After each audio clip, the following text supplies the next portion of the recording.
Hello, everyone, and welcome to another episode of This Week in IP&O. Today, we have three-time guest, friend of the podcast, not once, not twice, third appearance, Tony Calcado. Tony, welcome back. Well, thank you. And I'm starting to feel honored now. Third time around. It's pretty good. I'm feeling like it's a late night television program. So soon, you know what happens is if a couple of more times I wind up hosting it as the guest host, don't forget. So That's the put plan. you on notice already. Well, we wanted you to come on this week because last week we had on Vicente, who talked a lot about the new COVID vaccine and just like the science behind it in general. So one question we wanted to ask you was, with the vaccine now being distributed throughout the state, what are the current new plans for the repopulation of the Rutgers campuses? So the vaccine is a game changer for us, right? The vaccine is what finally allows us to plan as we move forward. And I think that it gives us light at the end of the tunnel. So our planning aligns closely with vaccine distribution and the different phases of vaccine distribution. So I'll run quickly through what our plan looks like and then tell you how that kind of aligns with vaccine distribution. So we're looking to get this message out, tell everybody, look, we're coming back. Our aspirational goal is to be back 100% in the fall, just not all at the same time, right? So not 100% of us will be here on any given day. We would go into rotational schedules and we would do things like staggered shifts and think out of the box when it comes to how do we schedule classes and we're still going to be adhering to public health guidance. There's no doubt about that. I believe I have no reason not to believe that even if the vaccination program goes well, we'll still be doing things like face coverings and some type of distancing and good personal hygiene and those things that we've all kind of become accustomed to. So that'll still be going on. So we plan around that. We understand that. So we want to spend these 3 months now, the first quarter of the year, January, February, March, working with all 1,500 of our departments and trying to get plans built out for them. We will supply next week templates that they can use and checklists, and we'll work with them. We'll help them. I know that Dr. Mogi, who's our Executive Vice President and Chief Academic Officer, is working with the provosts at the different campuses in order to build out a good, robust academic program. We want every student to have face-to-face instruction. We have to figure out exactly how we can do that, and we can. It just takes, it takes all of us to make that happen. And then the second quarter, we start to look to bring some people back so we can start to understand. And we do that in the context of, K-12s or we'll start to wind down, in May and June. So we'll look to, we don't want to add stress to I feel for parents and guardians who have become, teachers and playmates and doctors and nurses for their children. I feel for them. I don't want to add any more stress onto their lives. So we'll start to bring people back to understand what that looks like. What do we need to change? How do we change it? Those good things. We'll also be looking at what we're doing over the summer. Are we having our camps? Are we having our conferences? To what degree? Our events? We do a lot of things here in the summer. And so we need to understand what and how and can we have them. And then, as I said, in September, we're looking to bring everybody back. Again, 100% of our people, our community, that's faculty, staff, students, just not at the same time. And I think we can accomplish that.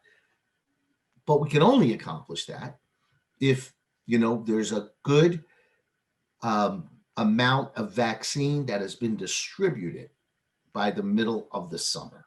I mean, that's the key here, right?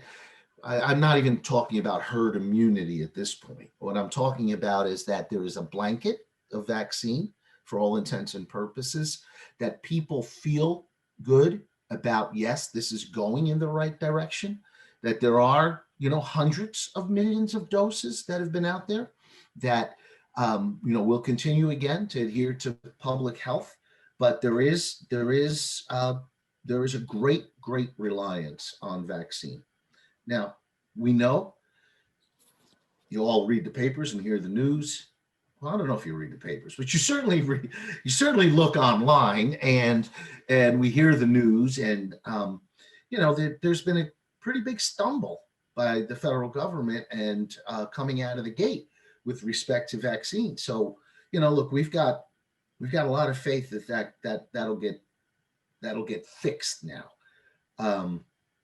And I think in 3 months, we'll see a really big difference in what's happening and how it's happening. So that's kind of key for us and key to us. But I never want to de-stress the fact that, everybody's health and safety that's number one.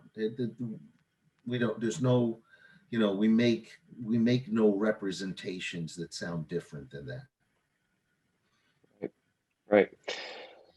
So touching on the vaccine a little bit more, with there being this phased rollout and distribution, are members of the Rutgers community that both work and live on campus, students, faculty, staff, do any of these groups fall into these pre-phases, 1A and 1B and 1C, et cetera? So, yes, and yes, because of a number of different reasons, right?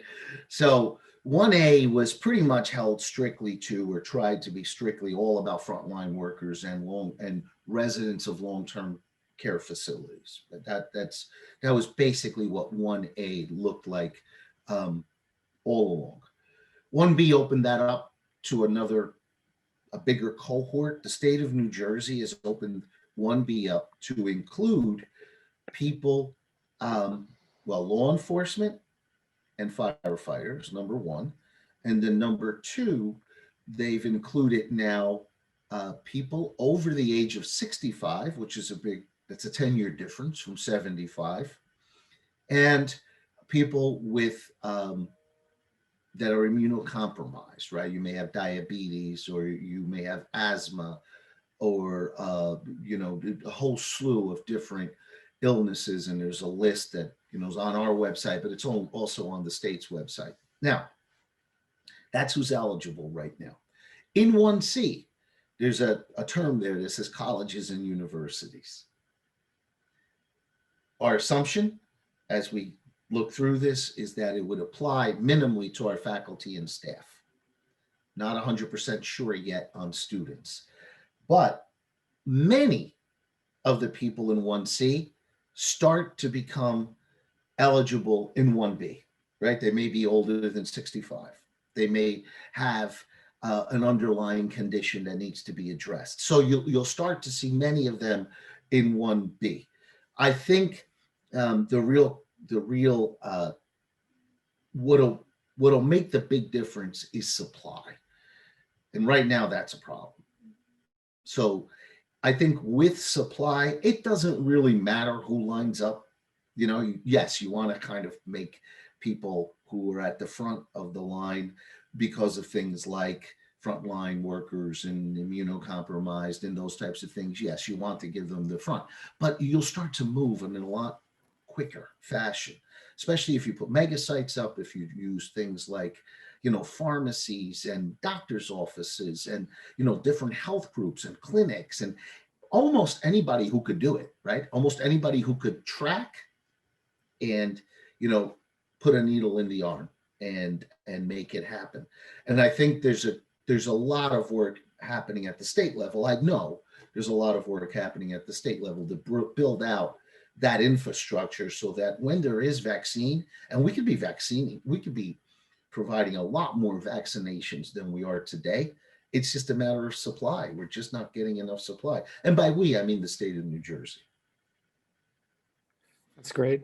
So with regards to there being obstacles for distribution, Is Rutgers going to become a distribution center at some point?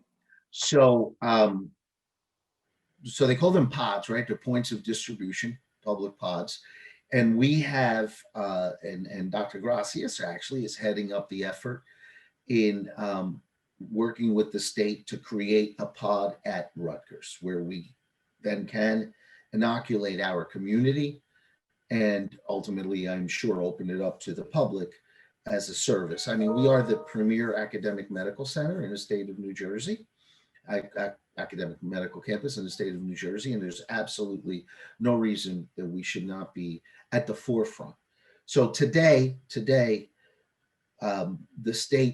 the pods that the state have created really include the 2 hospitals for frontline workers, excuse me, RWJB and University Hospital. They've gone out to places like Atlantic Health Group, that's now also in the mix. And you'll start to see, of course, the pharmacies were in the mix primarily to help inoculate people at long-term care facilities. So yes, we're working towards that. It's my understanding that within a matter of weeks, and I don't mean long weeks, I'm not talking month weeks, that we should be able to begin a vaccination distribution program if indeed there is supply to make that happen. Thank you. Well, you heard it from the man himself. Looks like we're moving in the right direction. Tony, thanks for coming on, for telling us all of that to us. And if there's anything else you'd like to say, we'll give you the last word again. Well, you know, close these all the time. Asking people, asking our community to please practice good safety protocols, right? Because with inoculations, that's great, but you know what's 97% effective? Wear a face cover. Watch your distance, wash your hands. I beg everybody to please, please, please do that. It is the best way to keep yourselves and your families healthy and safe and out of this vaccine's way until, out of this disease's way until we can have the vaccine. So thanks guys for having me on again. Enjoy the rest of your day and keep up the good work. Thank you. Thanks, Tony.